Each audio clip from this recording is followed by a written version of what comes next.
لقد خلقنا الانسان فی کبد، تحقیق ہم نے انسان کو مشقت کے لیے پیدا کیا، محنت کے لیے پیدا کیا۔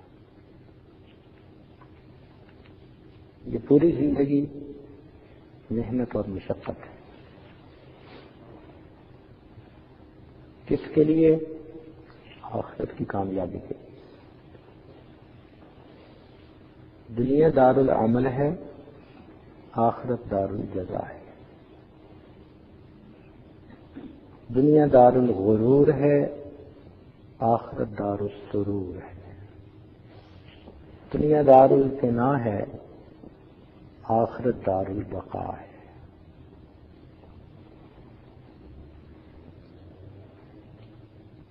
دنیا مٹی اور گارے سے بنی اور فنا ہونے والی ہے، جنت سونے اور چاندی سے بنی اور ہمیشہ باقی رہنے والی ہے۔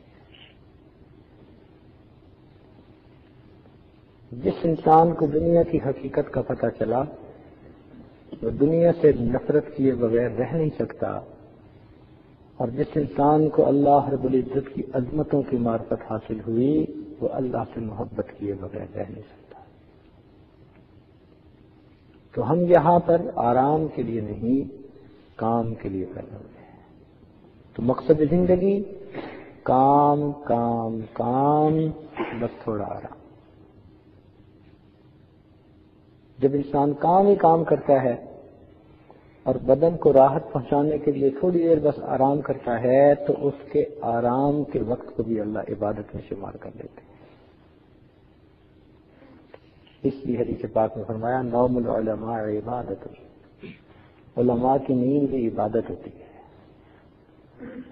اس کی وجہ کیا ہے کہ فرض کرو ایک کارپینٹر آپ کے یہاں کام کر رہا ہے،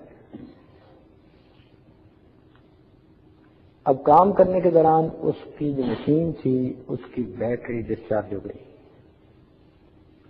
اور اس نے اس کو چارجنگ پہ لگا دیا۔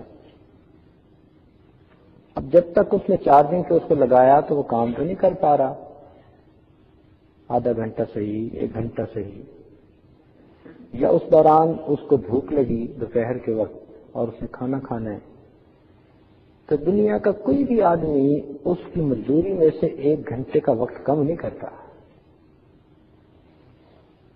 اس کی مزدوری 8 گھنٹے ہی شمار ہوتی ہے، حالانکہ اس 1 گھنٹے میں اس نے کھانا بھی کھایا تھا، ضرورت سے بھی فارغ ہوا، پانی بھی پیا، آرام بھی کیا، لیکن سب لوگ کہیں گے جی یہ تو ضرورت تھی۔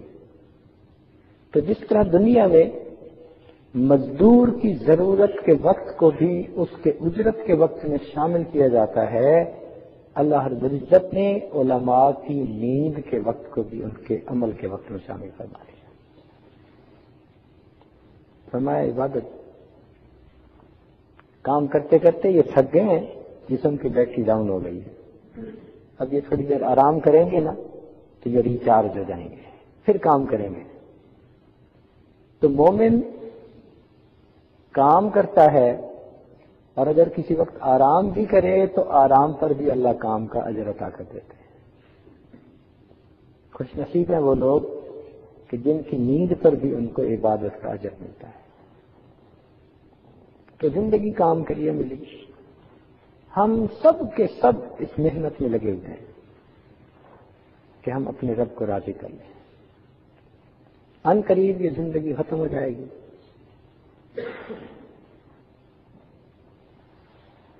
اس لیے ہمیں چاہیے کہ دنیا سے دل ہٹائیں، اللہ رب العزت کے ساتھ دل لگائیں۔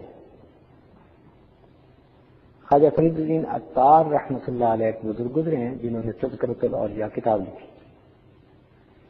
نوجوانی میں یہ عطر بیچتے تھے، عطار تھے، اور عطر کی شیشیں ہوتی ہیں، خوشبوئیں پڑی ہوتی ہیں۔ ان کی توبہ کا واقعہ عجیب ہے۔ ایک آدمی ان کے ہاں داخل ہوا اور ان کی شیشیوں کو بڑے حیران ہو کر دیکھنے لگا، بڑے غور سے۔ پہلے تو یہ سمجھے کہ شاید کوئی خریدنے والے، لیکن پھر انہوں نے محسوس کیا کہ یہ تو ویسے ہی دیکھ رہا ہے، تو ان پوچھا بابا جی کیا دیکھتے ہو؟ تو وہ کہنے لگا کہ میں یہ دیکھتا ہوں کہ تیری جان اتنی شیشیوں میں اٹکی ہوئی ہے، یہ کیسے نکلے گی؟ اور جب اس نے یہ بات کی نا کہ تیری جان اتنی شیشیوں میں اٹکی ہوئی ہے، یہ کیسے نکلے گی، تو جوان سے غصہ آیا طبیعت میں، کہنے لگے جیسے آپ کی نکلے گی ویسے میری نکلے گی۔ اس نے کہا کہ بیٹا میری تو ایسے نکلے گی، چادر اس کے پاس تھی، وہی سویا، کہتے لا الہ الا اللہ، اور لیٹا اور واقعی فوت ہو گیا۔ کہتے پھر میری تو ایسے نکلے گی، اللہ اکبر، مرتے مرتے دوسرے کی ہدایت کا سبب بن گیا۔ جب انہوں نے دیکھا کہ اللہ کا بندہ فوت ہو گیا تو دل پہ چوٹ لگی کہ واقعی جو محنت کرتے ہیں ان کے لیے پھر دنیا سے جانا کوئی مشکل نہیں ہوتا، اور ہم تو جھنجھٹوں میں پھنسے ہوئے ہیں، ہمارا کیا بنے گا؟ تب انہوں نے سچی توبہ کی، یہ نیک بنے، حتیٰ کہ پھر انہوں نے تذکرۃ الاولیاء کتاب لکھی۔ جنہوں نے محنت کی ہوتی ہے پھر ان کے لیے مرنا بڑا آسان۔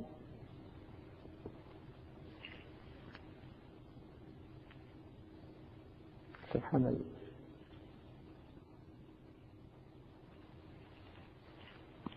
ہمارے سلسلہ نقشبندیہ کے ایک بزرگ تھے،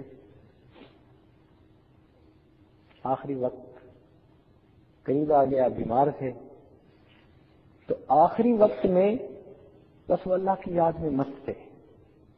اچھا کئی ناواقف لوگ جو ہوتے ہیں نا، اللہ بچائے آخری وقت میں کہیں وہ پاس نہ ہو، اوپر والے بڑی مصیبت کرتے ہیں، وہ بیچارہ مر رہا ہوتا ہے اور یہ اس کو ہلا ہلا کے پوچھتے ہیں پہچانا میں کون ہوں، میں کون بات کر رہا ہوں، بولو تو صحیح۔ او خدا کے بندے، وہ ساری زندگی تمہارے ساتھ بولتا رہا، اب تو اس کے جانے کا وقت ہے، اس کو یکسوئی کے ساتھ اللہ توبہ کرنے دو۔ وہ کوئی وقت ہے بیوی کو پہچاننے کا؟ تھوڑی عمر بیوی کو پہچانا اس نے، اب پہچان کروا رہی ہے، مجھے پہچان رہے ہو میں کون ہوں؟ تو وہ واقف نہیں ہوتے، ان کو پتہ نہیں ہوتا کہ وہ لمحہ کیسا عجیب لمحہ ہوتا ہے۔ اس وقت میں تو فقط یہ کرنا چاہیے کہ میت کے پاس بیٹھ کر اونچی آواز سے لا الہ الا اللہ، لا الہ الا اللہ، لا الہ الا اللہ محمد رسول اللہ، بس یہ کلمہ تھوڑا بلند آواز سے پڑھیں تاکہ اس کے کانوں میں آواز پہنچ جائے، اس کو تلقین کہتے ہیں۔ اگر وہ بھولا ہوا ہے اس سبق کو تو یہ سبق اسے یاد آ جائے۔ تو یہ بات ہمیشہ ذہن میں رکھیں، اصول بنا لیں کہ اگر کبھی آپ کو ایسا موقع آئے کہ کوئی بندہ ایسی کیفیت میں ہے، مت پوچھیں، بات کرو میں کون ہوں، آپ کون ہیں، گیا کون کون کا وقت ہے، اب تو اس کو یاد دلاؤ، اصل جو مقصد ہے من کان آخر کلامہ لا الہ الا اللہ دخل الجنہ، تو اس کو تو یہ یاد دلانا چاہیے۔ اچھا ایک اور یہ بات چل گئی تو چونکہ اہم بات ہے اس لیے ذرا ایک دو باتیں اس بارے میں بتاتا چلوں کہ لوگ ایک کام اس موقع پہ یہ کرتے ہیں کہ اس کو ڈاکٹروں کے حوالے کر دیتے ہیں اور ڈاکٹر اس کو نشے کا ٹیکہ لگا دیتے ہیں۔ یہ بہت خطرے کی بات ہے، بہت خطرے کی بات ہے، بیچارے کو کلمہ ہی نصیب نہیں ہوتا، اسی بے ہوشی میں ہی مر جاتا ہے۔ ہماری زندگی مسلمان کی زندگی ہے، کافر کی زندگی اور ہوتی ہے۔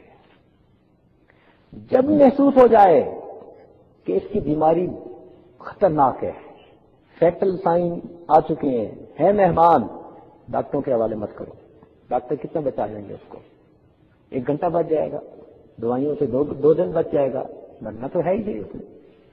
تو ایسے موقع سے اپنے میت کو کبھی ڈاکٹروں کے حوالے مت کیجیے، اس کو کہہ دیجیے کہ آپ نے بے ہوشی کا ٹیکہ نہیں لگانا، وہ کہے جی کہ انجینس فیل کر رہا ہے، کہو جو مرضی کرے، ہم مسلمان ہیں، اس وقت میں ہمارا ہوش میں ہونا ضروری ہے تاکہ وہ کلمہ پڑھ سکے۔ اس کو نشے کا ٹیکہ نہ دینے میں بالکل، ڈاکٹر حضرات کی اپنی نظر ہوتی ہے، یہ اچھے بھلے بندے کو کلمے سے محروم کر بیٹھتے ہیں۔ تو یہ بات سمجھ آ رہی ہے کہ آخری وقت میں جب محسوس کر لیں کہ اب اس بندے کا معاملہ بس آخری ہے، تو ایسے وقت میں اس کو نشے کا ٹیکہ کبھی نہ دینے دے، تاکہ اس کے ہوش برقرار رہے، اس کے سامنے کلمہ پڑھے، اور ممکن ہے اس کو یاد آ جائے اور وہ بھی کلمہ پڑھ لے، اور اس کلمے کے اوپر اللہ اس کی مغفرت فرمائے۔ وہ تکلیف کیا حیثیت رکھتی ہے آخرت کی تکلیفوں کے مقابلے میں؟ تو ایک اس بات کا خیال رکھیں۔ ایک تیسری غلطی عام طور پر یہ کر لیتے ہیں کہ آدمی بیمار ہوتا ہے، فرض کرو کینسر ہے، ہیپیٹائٹس سی ہے، تو کئی لوگ مریض سے چھپاتے ہیں، مریض کو پتہ نہ چلنے دیں۔ اس سے بڑی ناانصافی اور کیا ہو سکتی ہے؟ اوپر والے لوگ ملا کے اس مریض کو پتہ نہ چلنے دے، تو خدا کے بندو مرنا اس نے ہے، اس کو موقع دو توبہ کرنے کا۔ جتنا آپ چھپائیں، مریض کا دل اسے بتا رہا ہوتا ہے کہ اب اس کا آخری وقت قریب ہے۔ ڈاکٹر تسلیاں دے رہے ہوتے ہیں، مریض کہہ رہا ہوتا ہے اب میں نہیں بچتا، اس کے اوپر تو گزر رہی ہوتی ہے۔ تو مریض کو فیلنگز تو پہلے ہی ہوتی ہیں اب میرا وقت قریب ہے، اوپر والے چھپا کے اس بیچارے کو دھوکے میں رکھتے ہیں، تسلیاں دیتے ہیں۔ ڈاکٹر نے کہا تم ٹھیک ہو جاؤ گے، ایک دوائی آ رہی ہے استعمال کرو گے ٹھیک ہو جاؤ گے، نہیں۔ ایسے وقت میں ہم نے اس کو تسلی دے دی تو یہ اس کے ساتھ بھلا نہیں کیا، اس کو ہم نے بے خبری میں رکھا۔ جو بھی کیفیت ہے بتا دیجیے، یہ مومن کی موت کچھ اور موت ہوتی ہے، عام دنیا دار کی موت نہیں ہے۔ کافر تو سن لے گا تو وہ تو پتہ نہیں اس پہ اوپر غم اور دکھ کا پہاڑ آ پڑے گا، لیکن مومن جب سن لے گا تو مومن کو اگر ہلکا صدمہ بھی ہوا تو وہ یہ سوچے گا میں وائنڈ اپ کر لوں جلدی جن سے معافی مانگنی ہے ابھی معاف کروا لوں، میں نے فلاں سے یہ کیا، میں نے فلاں سے یہ کیا، میں نے فلاں سے یہ کیا، ان کو بلاؤ اس کو بلاؤ، وہ اپنا اکاؤنٹ کلیئر کر لے گا، وائنڈ اپ کر لے گا، اور اللہ کے حضور جا کر سرخرو ہو جائے گا۔ اور اگر اس نے کوئی وصیت نصیحت کرنی ہے تو اولاد کو بلا کے اپنی وصیت بھی کر دے گا، بھائی یہ یوں کرنا، بیوی کو بتا دے گا کہ بچوں کے رشتے ایسی جگہ کرنا، فلان یوں کرنا، انتظام یہ کرنا، جو اس کے ذہن میں ہے وہ پراپرلی اس کو لوگوں کو بتا سکے گا، جس سے کہ یہ خود بھی تیاری کے ساتھ آگے جائے گا اور اللہ توبہ کرتا جائے گا، اور پیچھے والوں کو بھی پھر یہ حسرت نہیں رہے گی کہ اس نے بتایا کچھ نہیں۔ کسی کا قرض اس نے دینا ہے، کسی کی امانت اس نے دینی ہے، ہم مسلمان ہیں، ہماری موت کافر کی موت سے ڈفرینٹ موت ہوتی ہے۔ تو اس لیے یہ چیزیں بھی اہل اللہ کی صحبت میں بیٹھ کے سمجھ میں آتی ہیں۔ اگر انسان اپنی عقل سے سوچے نا تو اس کی عقل سے یہ باتیں سمجھ میں نہیں آتی۔ اب دیکھو ہیں کتنی سمپل سی باتیں، لیکن خود اپنی عقل میں نہیں آتی، اس لیے کہ ہماری نگاہ عقل معاد کی نگاہ ہے، عقل معاش کی نگاہ ہے، اور اللہ والوں کی نگاہ وہ عقل معاد کی نگاہ ہوتی ہے۔ ہماری دنیاوی سوچیں، اللہ والوں کی آخرت کی سوچیں۔ تو خیر یہ تو ضمن باتیں آ گئیں، تو ان کا وقت ذرا قریب آ گیا، اور وہ آنکھیں بند کر کے اللہ سے یکسوئی کے ساتھ ذکر کر رہے تھے۔ اللہ کی شان کہ ان کی بیٹی تھی کوئی 3-4 سال کی، اکلوتی، اب بیٹیاں ویسے بھی پیاری ہوتی ہیں، وہ ان کے ساتھ کھیلا کرتی تھی۔ اب اس دن جب اس نے ابو کو دیکھا کہ یہ چپ چپ پڑے ہیں، تو وہ آئی اور ابو کے جو ہے نا پاس لیٹ گئی اور ابو کی آنکھیں کھولنے لگی، ابو آنکھیں کھولو، مجھ سے باتیں کرو، ابو یہ ایسے ہے، میں نے یوں کھیلا، میری گڑیا یہ ہے فلاں، اس نے اپنی باتیں شروع کر دی۔ اب یہ آنکھیں بند کر کے پڑے۔ جب بیٹی نے دیکھا کہ ابو ریسپونڈ نہیں کر رہے، جیسے پہلے میرے ساتھ بات کرتے تھے، کھیلتے تھے، پیار کرتے تھے، اب نہیں کر رہے، تو بچی ہوتی ہے، وہ اپنے آپ میں ہی ناراض ہوگی۔ ابو آپ مجھ سے نہیں بولتے، میں کاٹی کرتی ہوں، میں بھی نہیں بولوں گی، چلو۔ اب وہ ناراض ہو کے چلی گئی اور دوسرے کمرے میں جا کے اس نے رونا شروع کر دیا، اونچا اونچا۔ اب جب اس کی ماں نے پوچھا کہ بیٹی رو کیوں رہی ہو، کہنے لگی ابو مجھ سے نہیں بولتے، میں نے ابو سے نہیں بولنا بس۔ تو ماں نے کہا اچھا میں اور تمہاری صلح کروا دیتی ہوں۔ تو ماں اٹھا کے لے آئی اس کو، بیٹی زاروں قطار ہو رہی تھی، تو ماں نے اپنے شوہر سے کہا، بیوی نے، کہ آپ دیکھیں نا یہ بیٹی حفصہ رو رہی ہے، آپ سے ناراض ہے، آپ اس سے بات کیوں نہیں کر رہے، ذرا اس سے بات کر لو ذرا، حفصہ کو منا لو۔ تو جب اس نے کہا نا کہ آپ حفصہ کو منا لیں، تو اس وقت انہوں نے آنکھ کھولی اور آنکھ کھول کے کہا کون سی حفصہ اور کیسی حفصہ، ہم نے تو اپنے یار کو منا لیا، لا الہ الا اللہ محمد رسول اللہ، اور ان کی وفات ہو گئی۔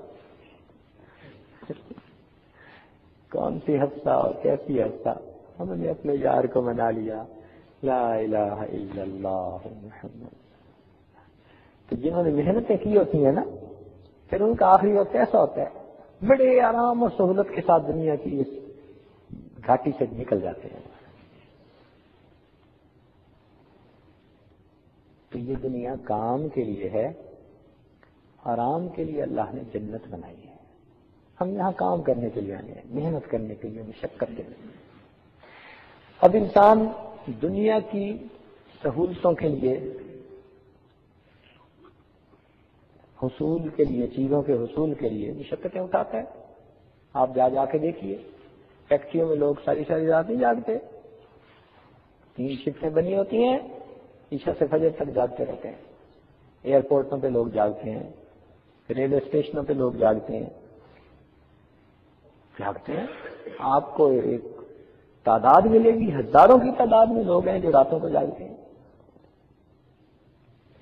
بڑی بڑی انڈسٹریز میں راتوں کی شفٹ میں سینکڑوں نہیں، ہزاروں لوگ کام کرتے ہیں۔ تو دیکھیے، لوگ آج بھی راتوں کو جاگ رہے ہیں، تو اگر دنیا کے لیے وہ جاگ سکتے ہیں، تو ہمیں اگر آخرت کے لیے رات کو جاگنا پڑ جائے تو اس میں کون سی مشکل کی بات ہے؟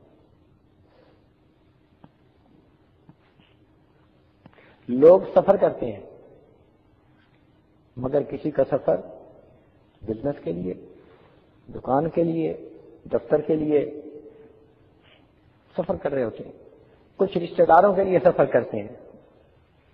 اور پتہ ہے دنیا کا ایک حصہ ہر وقت سفر میں ہی ہوتا ہے۔ یہ دیکھو نا ذرا ہائی وے پر گاڑیاں کیسے چونٹیوں کی طرح چل رہی ہوتی ہیں، لائن میں بھاگ رہی ہوتی ہیں، یہ سب لوگ سفر کر رہے ہیں۔ کیوں؟ مقصد ہے۔ تو اگر یہ دنیا کے لیے سفر کر رہے ہیں تو ہم نے اگر آخرت کے لیے سفر کیا تو یہ کون سی سمجھے کی بات ہے؟ تو اب 2 باتیں سامنے آئی کہ اگر دین کے لیے انسان کو جاگنا بھی پڑ جائے، دین کے لیے انسان کو سفر کرنا ہی پڑ جائے، تو یہ اللہ پر کوئی احسان نہیں، یہ اللہ تعالیٰ کا ہم پر احسان ہے۔ اس نے ہمیں توفیق دے دی۔ اگر اللہ تعالیٰ توفیق نہ دیتے تو پھر کتنوں کو توفیق نہیں ہے اس قسم کا سفر کرنے کی، بلکہ یہ توفیق بھی نہیں کہ وہ چل کے مسجد تک آ جائیں۔ مسجد کے قریب ہوتے ہیں، مسجد میں آنے کی توفیق نہیں ہوتی۔ بلکہ ایک آدمی کو تو دیکھا کہ مسجد کی جو دکانیں بنی ہوئی تھی نا، ان میں وہ دکاندار تھا مگر اس کو جماعت کی نماز کی توفیق نہیں تھی۔ ایسے بھی ہوتا ہے، اتنا قریب رہ کے بھی توفیق چھین لی۔ آپ بتائیں کہ آپ اگر کسی شخص سے ناراض ہوں تو اس کو گھر آنے دیں گے؟ کسی کو ناپسند کرتے ہوں اس انسان کو اپنے گھر میں داخل ہونے دیں گے؟ نہیں آنے دیں گے۔ تو اگر ہم ناراض ہیں، ہم کسی کو اپنے گھر نہیں آنے دیتے، داخل نہیں ہونے دیتے، تو اگر اللہ تعالیٰ کسی سے ناراض ہوں تو پھر اس کو مسجد میں آنے دیں گے؟ پھر اللہ بھی اس کا دل اچاٹ کر دیتے ہیں، دل ہی نہیں کرتا مسجد آنے کو اس کا۔ اور کوئی پکڑ کے کسی وقت جکڑ کے لے بھی آئے تو بیچارے ایسے ہوتے ہیں جیسے قید میں، بس فرض کا سلام پھیرا، بھاگے اور باہر نکل کے جیسے پرندہ پنجرے سے چھوٹ گیا، ایسے ان کی حالت ہوتی ہے۔ جبکہ مومن کی حالت یہ، المؤمن فی المسجد کالسمک فی الماء، مومن تو مسجد میں ایسے ہوتا ہے جیسے پانی، مچھلی جو ہے وہ پانی کے اندر ہوتی ہے۔ تو جیسے مچھلی کو پانی میں سکون ملتا ہے، اس طرح مومن کو اللہ کی یاد میں سکون ملتا ہے۔ جیسے بچہ ماں کی گود میں آ کے سکون پا لیتا ہے، ایسے ہی مومن اللہ کے ذکر میں بیٹھ کر سکون پا لیتا ہے۔ تو آپ حضرات کا یہ سفر کرنا اور چل کے آنا، یہ اللہ رب العزت کی رحمت ہے، یہ اس کی عنایت ہے، یہ اس کی توفیق ہے، اور یہ اس بات کی علامت ہے کہ اللہ تعالیٰ آپ کو کچھ دینا چاہتے ہیں، یہ پکی بات ہے۔ اچھا، آپ جب ایک الیکٹریشین کو گھر بنوائیں کام کے لیے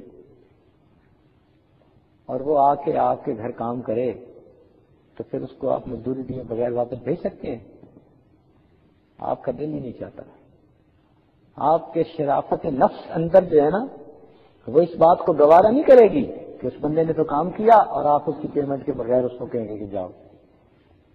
تو جب اللہ رب العزت نے آپ کو دنیا کے کاموں سے فارغ کروا کے ایک نیک مقصد کے تحت اپنے گھر میں بلا لیا، تو کیا وہ آپ کو یہاں سے خالی واپس بھیجے؟ جبکہ وہ خزانوں کا مالک بھی ہے، وَلِلَّهِ خَزَائِنُ السَّمَاوَاتِ وَالْأَرْضِ، کہ اس کے ہاتھ میں زمین اور آسمان کے خزانے ہیں، وہ کہاں اس سے گوارا فرمائے؟ اس لیے آپ کا یہاں آ جانا اس بات کی دلیل ہے کہ پروردگار آپ کو کچھ دینا چاہتے ہیں۔ الحمدللہ ثم الحمدللہ۔ توحید-سنت.com جو سفر آپ نے کیا، اس طرح کے سفر دنیا میں بہت لوگوں نے کیے، اور ان لوگوں کا نام اللہ والے، علم والے، عمل والے، محبت والے، بہت سفر کیے۔ طلب علم میں سفر کیے۔ امام بخاری رحمۃ اللہ علیہ فرماتے ہیں کہ میں طلب حدیث میں اتنی مرتبہ کوفہ گیا کہ مجھے اب اس کی گنتی کا بھی اندازہ نہیں ہے، اتنی مرتبہ سفر کیا۔ بعض حضرات نے 800 میل کا سفر کیا صرف ایک حدیث سننے کے لیے، اور 800 میل کا سفر کر کے وہاں پہنچے اور اس راوی سے ملے اور کھڑے کھڑے اس سے حدیث سنی اور حدیث سن کے وہیں سے واپس، وہاں رات بھی نہیں ٹھہرے، واپس۔ ایسے ایسے سفر بھی کیے، اور اللہ والوں نے بھی سفر کیے۔ ان کی زندگیوں کا مطالعہ کر کے دیکھیں، خوب سفر کیے انہوں نے۔ ایک بزرگ تو ایسے تھے، ان کا نام تھا جہانیہ۔ وہ سفر پہ نکلے کہ میں اللہ والوں سے ملتا ہوں، لمبا سفر کیا اپنے زمانے کے اعتبار سے، اتنا لمبا سفر کیا کہ ان کا نام مشہور ہو گیا جہانیہ جہاں گشت رحمت اللہ علیہ۔ انہوں نے پورے جہان کا گشت کیا ہے۔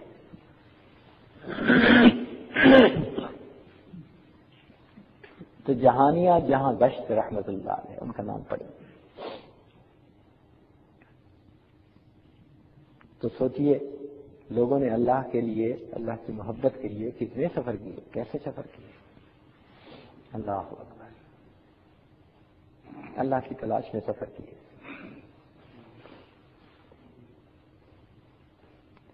خواجہ مین چشتی اجمیری رحمۃ اللہ علیہ نے بنگال کا سفر کیا، کئی سالوں کے بعد واپس پہنچے تو ان کے فارسی کے تو اشعار ہیں، لیکن کسی نے اردو میں ترجمہ کیا، تجھ کو جہاں میں ڈھونڈا تجھ کو کہیں نہ پایا، تجھ کو جہاں میں ڈھونڈا تجھ کو کہیں نہ پایا، اس جستجو نے ہم کو در در پھرا کے مارا۔ در در پھرتے تھے اللہ کی تلاش۔ کتنی محبت ہوگی ان لوگوں کے دلوں میں جو اللہ کی تلاش میں یوں اس شاخ کی مانند صحرا نوردی کرتے تھے، کبھی ادھر جاتے تھے کبھی ادھر جاتے تھے، محبوب کی خوشبو کہیں سے نصیب ہو جائے۔ تو پہلے زمانے میں ایسے سفر کرنے کی عادت عام تھی، آج یہ عادت گھٹ گئی ہے۔ بہرحال اگر کسی کو نصیب ہو تو وہ خوش نصیب۔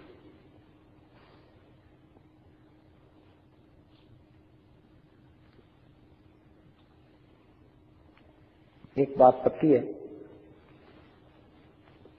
کہ اس راستے میں جب کوئی نکلتا ہے نا، اللہ کی طلب والے راستے میں، تو پھر اس سفر کو ایک نسبت ہو جاتی ہے۔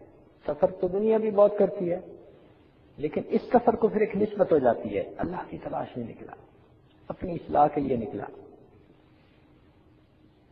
علم حاصل کرنے کے لیے نکلا۔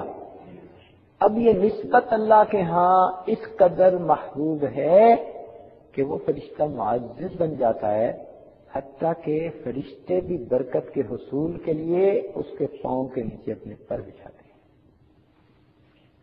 یہ علم کا طلب کرنا، اپنی اصلاح کی فکر کرنا اللہ تعالیٰ کو ایسا مقبول ہے۔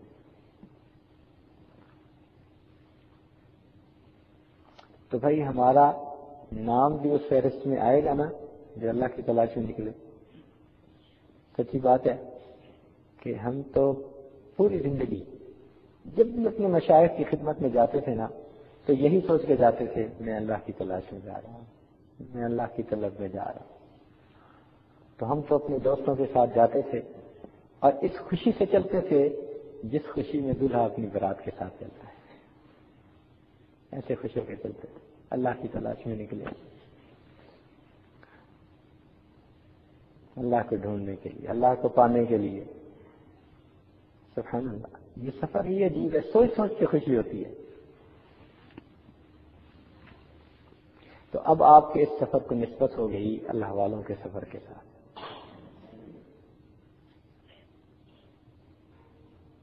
ایک مثال سن لیجیے کہ فرض کرو ایک بندے نے بینک کے اندر اکاؤنٹ کھلوایا اور اس اکاؤنٹ میں اس نے $100 ڈال دیے، بس اس کے پاس سے ہی تھے، اکاؤنٹ فنکشننگ ہے اس کا۔ اب اس بینک میں لوگوں کے ہزاروں لاکھوں کروڑوں ڈالر ہیں۔ اب بتائیں کہ جب بھی لسٹ بنے گی کہ اس بینک کے اکاؤنٹ والے کون کون ہیں تو اس $100 والے کا نام آئے گا کہ نہیں آئے گا؟ اگرچہ ہیں $100 تھوڑے سے ہیں، لیکن اکاؤنٹ ہولڈرز کے جب بھی نام لسٹ بنے گی اس کا بھی نام لسٹ میں آئے گا، اکاؤنٹ ہے۔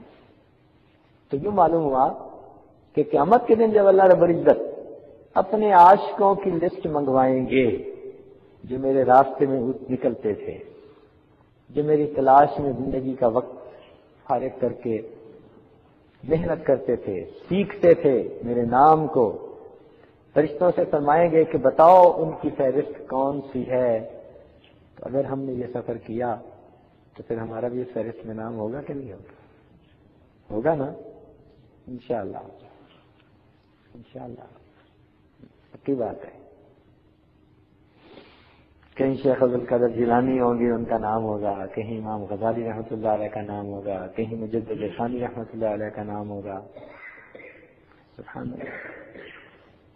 اور حضرت مجدد ثانی رحمۃ اللہ علیہ تو ماشاءاللہ گھر سے نکلے تھے حج کی نیت کر کے، سرہند سے جب دہلی پہنچے تو خواجہ باقی اللہ رحمۃ اللہ علیہ کے بیعت ہو گئے، مرید بن گئے اور حج کا ارادہ ترک کر کے وہیں پر رہے حتیٰ کہ اللہ نے ان کو مجدد ثانی بنا دیا۔ ماشاءاللہ، کہنے لگے نکلا تو تھا بیت اللہ جانے کے لیے، لیکن اب تو مجھے یہاں رب البیت جو ہے اس کا وصل مل رہا ہے، وہاں جاتا تو بیت کا وصل ملتا، یہاں پر ہوں تو رب البیت کا وصل مل رہا ہے، وہیں پر زندگی گزارتی۔ اللہ، تو اس لیے یہ اللہ رب العزت کی رحمت ہے کہ پروردگار عالم نے ہمیں کچھ وقت فارغ کر کے اس جگہ پر اکٹھے ہونے کی توفیق عطا فرمائی۔ آپ بھی مسافر اور یہ آج بھی مسافر، تو ہم سب مسافر ہیں، اور اللہ تعالیٰ مسافروں کی دعائیں قبول کرتے ہیں، حدیث پاک ہے، پکی بات ہے۔ تو انشاءاللہ اس سفر کے دوران یا اسٹے کے دوران آپ مراقبے بھی کریں، دعائیں بھی مانگیں، اپنے وقت کو فضول لایانی باتوں سے بچائیں، ہر وقت وقوف قلبی کا خیال رکھیں، ہر وقت وقوف قلبی۔ شیخ کے پاس بیٹھے ہیں تو رابطہ قلبی آئے جو اسی مقصد کے لیے، کوئی بات ایسی نہ کرے جو غفلت والی بات ہے۔ آپ یوں سمجھیں کہ یہ وقت امانت ہے اور اس امانت کے وقت کو میں نے اللہ تعالیٰ کے حکم کے مطابق گزارنا ہے۔